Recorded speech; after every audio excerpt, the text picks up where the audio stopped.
Federal government distributes bags of rice to hundreds of vulnerable persons in Katsina State.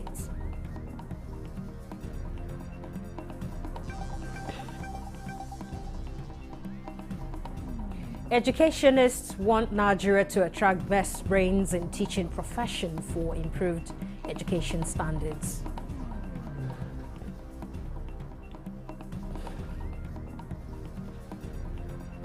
Bayelsa State government approves additional 61 billion naira variation cost on Nembe Brass Road project.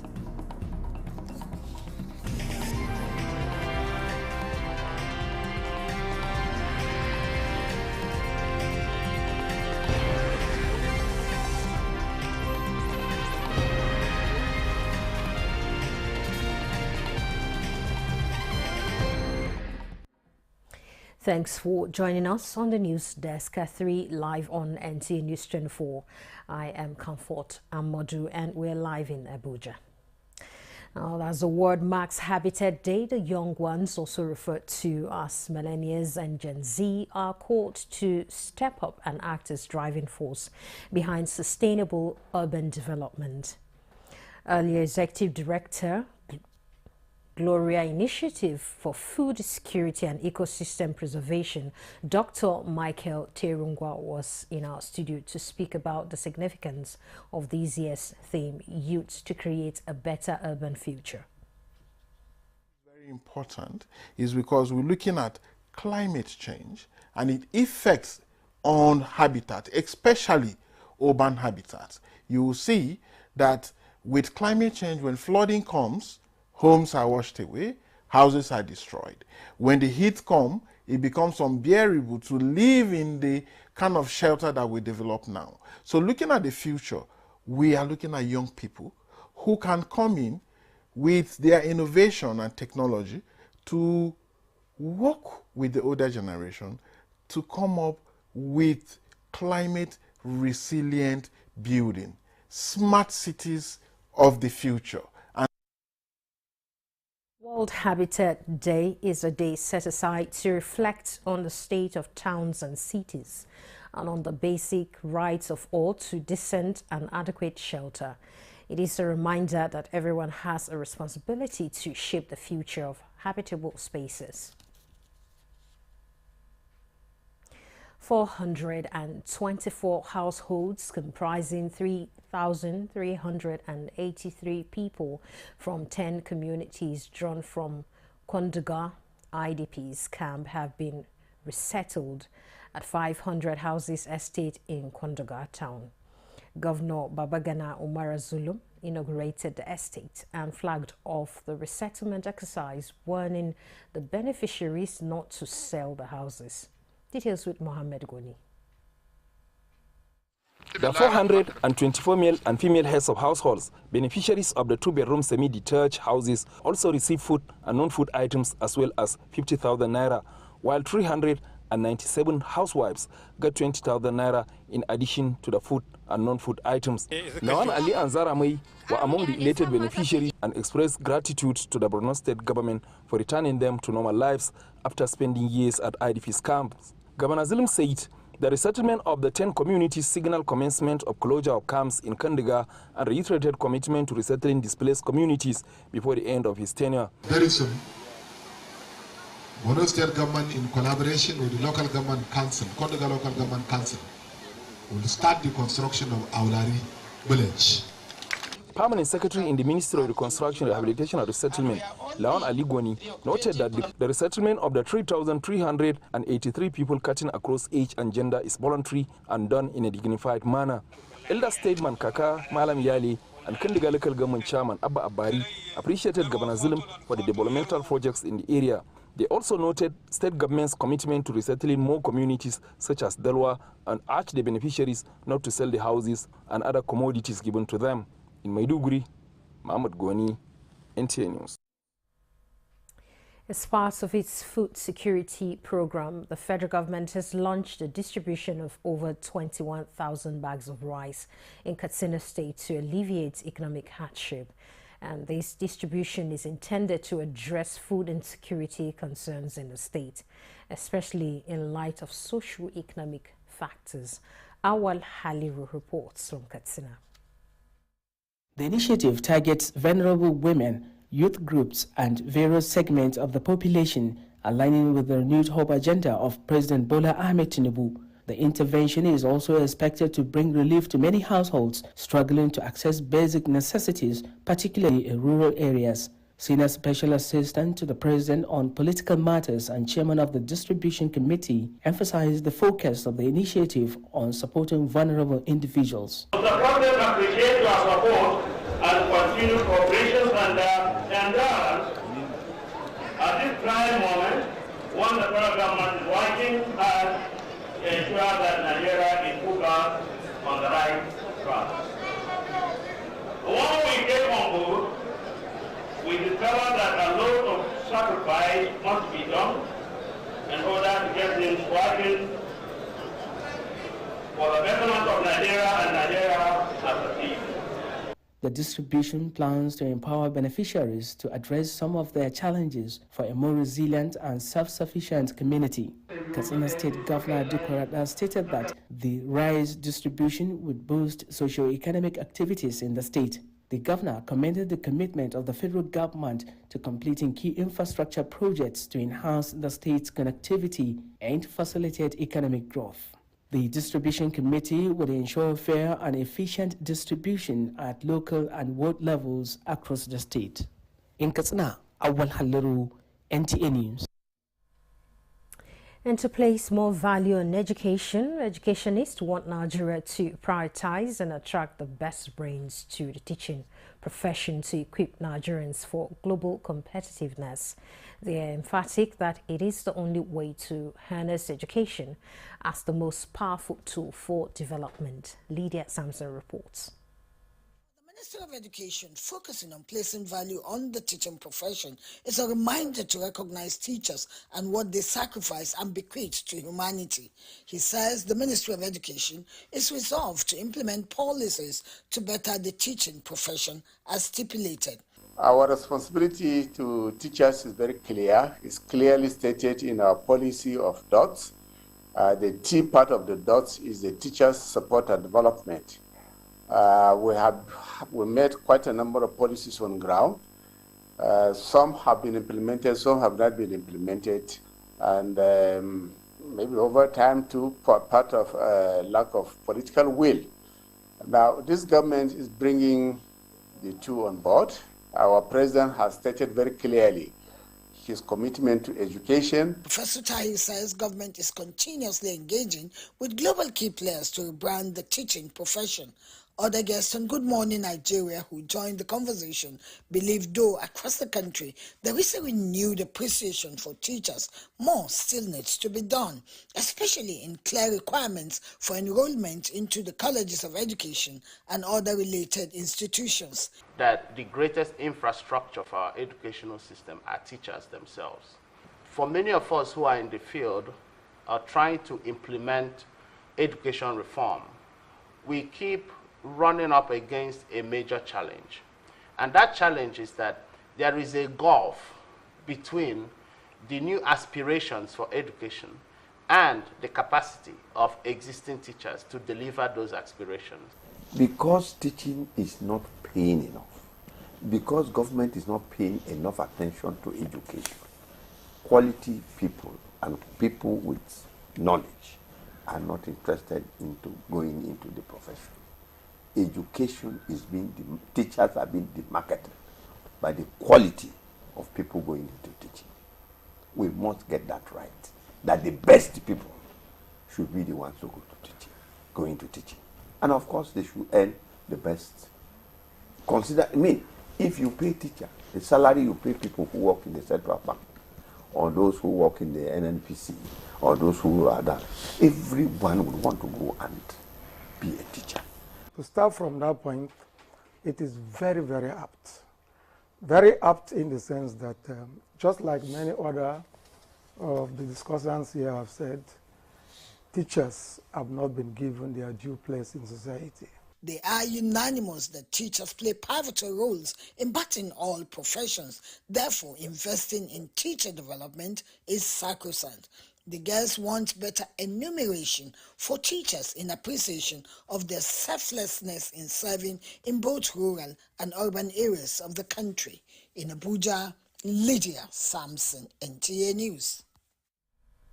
The Inspector General of the Police, Kayode Egbetukun, is certain that the men and officers of the Nigerian Police will be enrolled into the Employees' Compensation Scheme to provide additional social benefits to the force. The Inspector General gave the assurance when the Managing Director of the Nigerian Social Insurance Trust Fund, Oluwaseun Faleye, led the executive and senior management of the fund on an advocacy visit to the force headquarters. We will do everything possible. Whatever that is stopping the MPF from contributing to the NSITF, we have to look into it and make sure that we make it work this time around. Then with respect to your enforcement drive, please count on us that we are going to support you all the way. Managing Director of the NISTF,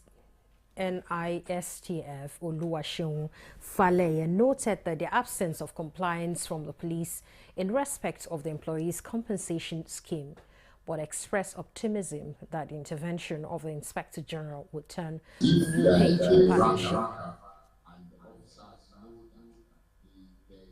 Injury or any death arising from carrying out their active duty, then their families, their dependents would be compensated in accordance with the law. I think I want to believe that will increase gallantry, that will increase productivity. NSITF mandate is to implement the Employees' Compensation Scheme, under which it pays claims and compensations for injuries, diseases or deaths which may occur in the course of work. But these benefits can only be accessed by workers enrolled by their employers. And now let's turn our attention to Bayelsa State, where the governor has approved 61 billion naira as variation cost on the Nembe Brass Road project, bringing the total cost of the project to 115 billion naira. The governor said this during an inspection tour of the road and the review of the construction cost due to the current economic reality. Good road infrastructure in any given society can never be overemphasized. As such, the Bayelsa State Governor, Thoye Dewey, is embarking on road infrastructure to open the state, and one of such roads is the Nembe Brass Road. On inspection to the 21 kilometers Nembe Brass Road project, the governor expressed satisfaction with the work done so far, noting that his administration's commitment to completing the project on scheduled time. He explained that the 54 billion naira, which was the initial budget for the project, has been reviewed 61 billion naira as a result of cost variation occasioned by inflation, bringing the cost of construction to 115 billion naira. I'd like to use the opportunity to call on the federal government. I know I have met Mr. President on this road. About this road, I've also communicated to him, and the President assured me and even directed the Minister of Works to do the needful.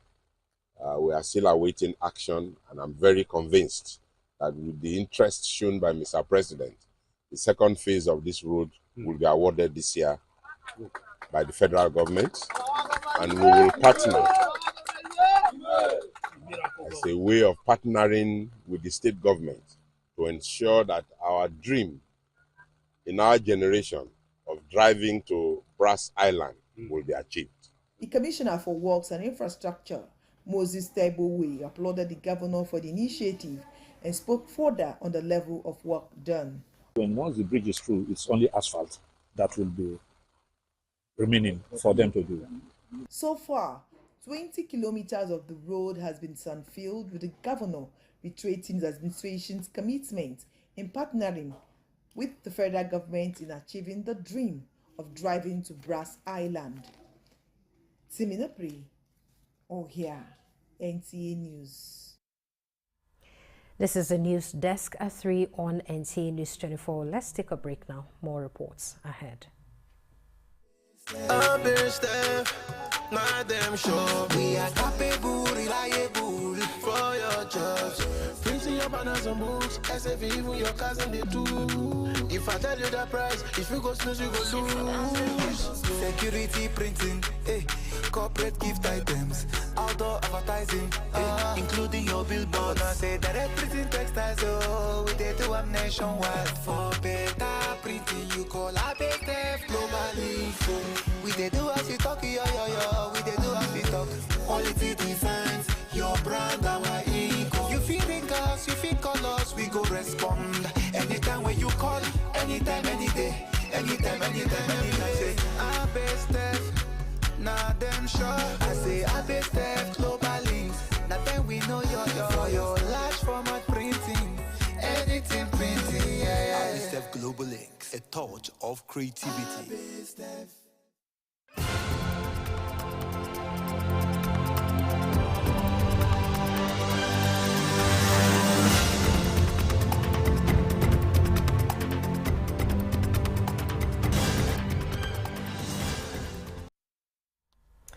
Thanks for being there. Now we go to Benue State, where the newly elected local government council chairmen in the state are told to de-emphasize personal gain and uphold diligence and selflessness in the discharge of their duties. Governor Hyacinth Alia gave the charge at swearing-in ceremony of the chairman at the Government House, Makurdi. Correspondent Elias Itiav reports.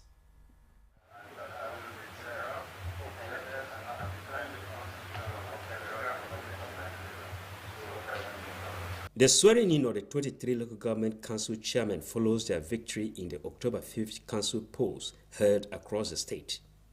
Governor Hyacinth earlier, while congratulating the chairman and the All Progressives Congress for their emphatic victory at the polls, urged them to uphold diligence and accountability in the discharge of their duties.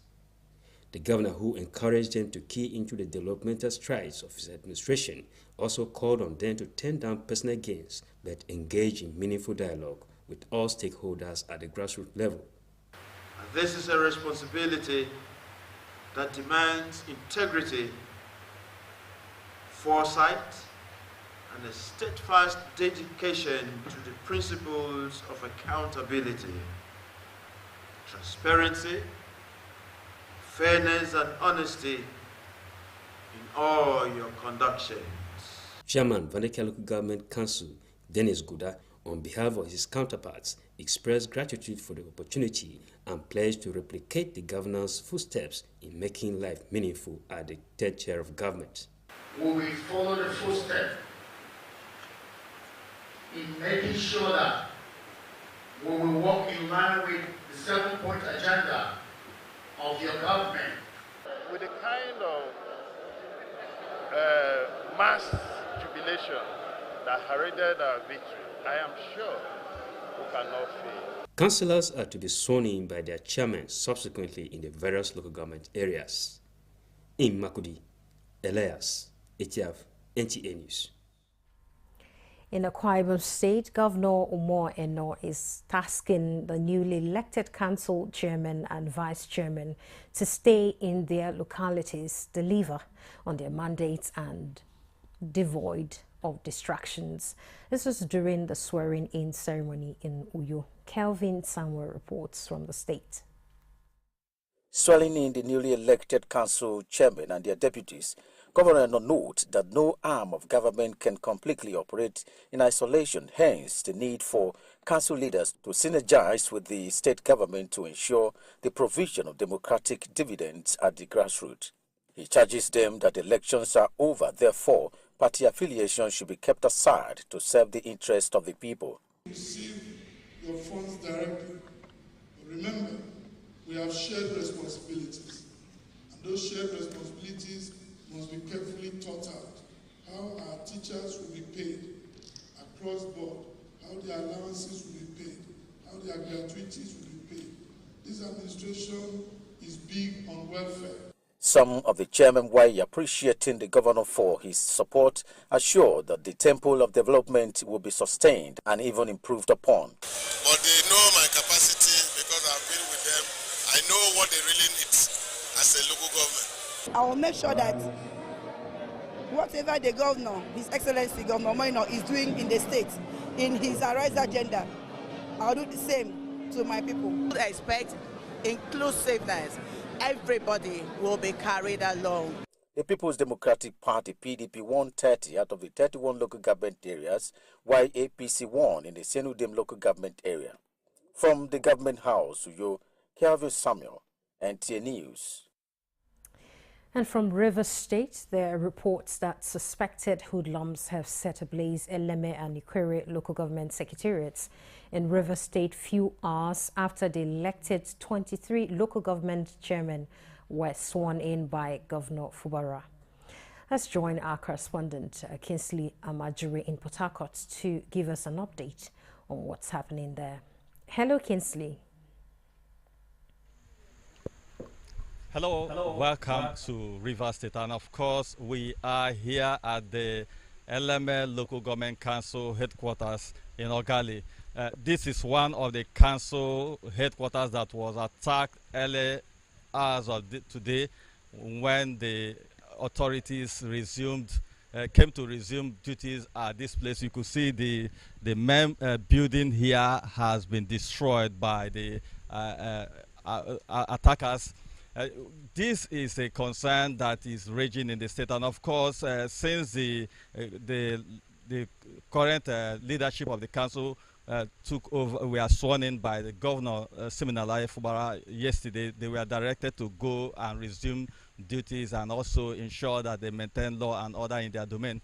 We reliably gather that when the council chairman here came here this morning to resume duties, this is what they met, and exactly all the structures here have been set ablaze. But that did not deter them. We also gathered that he went ahead to swear in his councillors, and for them, this is a kind of setback to the administration, but it is not going to deter the regime towards ensuring that they deliver on the dividend of democracy for which they were elected. I have here, of course, the chairman of Eleme local government area, Honorable Brent.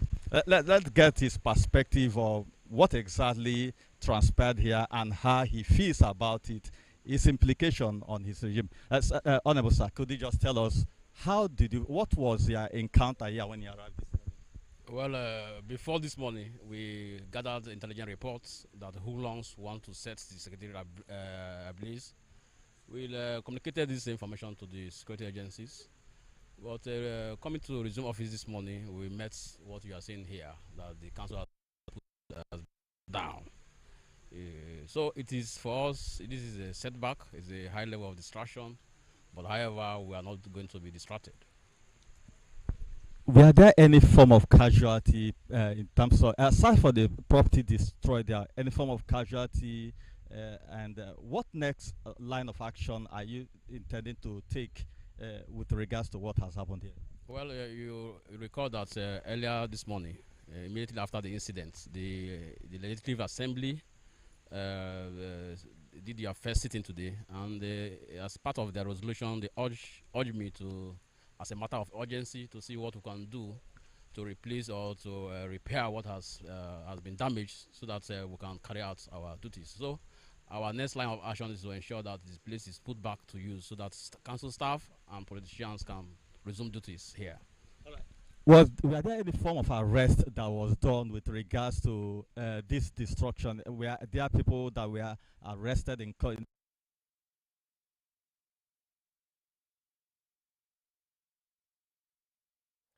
All right, we'll reconnect with Kingsley and Marjorie when we're able to connect back. We seem to be having network challenge there because we would like to know if this crisis has anything to do. Okay, I've been told that we've re-established connection with Kingsley and Marjorie in Port Harcourt.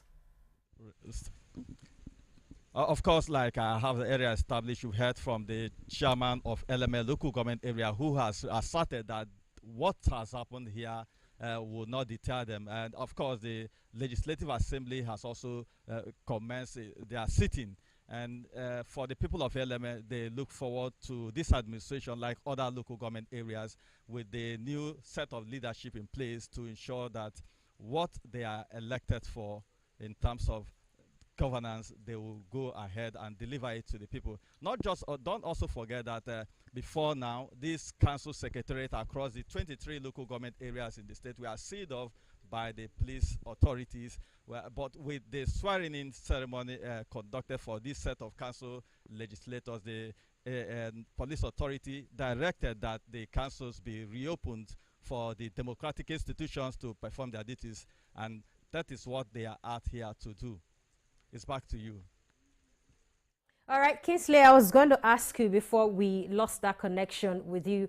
I wanted to know if this crisis had anything to do with or in connection with the local government chairmen that were sworn in, and if any arrest so far has been made in connection to this. Of course, it has something to do with the local government council chairman have been sworn in. Recall that before now, when the last administration, their tenure elapsed, and there was this concern on the regime, the last council, House of Assembly led by the Amehule faction had extended the tenure of the last regime, but the governor went ahead and appointed caretaker committee chairman, and that raised tension in the state. Because of that, this place, the councils were locked up. And of course, when you now see that this set of council chairmen have resumed duties, for those of them that feel dissatisfied, there is the possibility that that would have aggravated their concern for coming up with what we are seeing. Kingsley Amajiri, for your contribution from River State there. We will keep in touch with you to know how things unfold in that area. Thank you so much for joining us. Thank you very much. And with that, we conclude the news at this time. Many thanks for watching. I am Comfort Amodu.